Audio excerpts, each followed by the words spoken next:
So let's try. Let's delete it. Why not? Yeah, get rid of you. Blah, blah, blah, blah. What is this? I don't even know what you are. All right, I think that's as good as it's going to get. Anyway, thanks for watching. Thanks for following along on my wife's crazy adventures. She's working on this Spartanette, demoing the floors, the walls. Wall paneling had to come out. Floors had to come out. Most of the screws were rusted, so it all had to be drilled out, that was fun. I didn't do it, so I don't know. Very messy, very dirty, but she got it done. All the original interiors out, and we got to clean up the frame and the backside of the aluminum, get it ready for some dent repair and other things like that. So anyway, thanks for watching. I don't know. And this is just so weird. Why am I recording myself talking to myself? It's weird. Wait, and people get paid to do this? This is freaking ridiculous. Enjoy. Thanks for watching. If you enjoyed it, if you had fun, even if you didn't, like and subscribe, tell your friends, you know, the whole deal.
And that's it.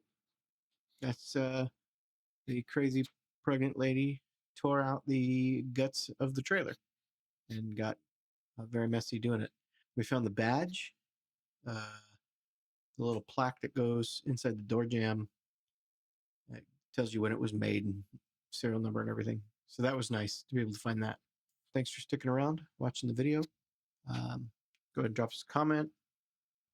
Tell us how we can improve. Tell us what you enjoyed, what you didn't, all those sorts of things. Anyways, thanks for spending your time with us, and we'll catch you on the next one.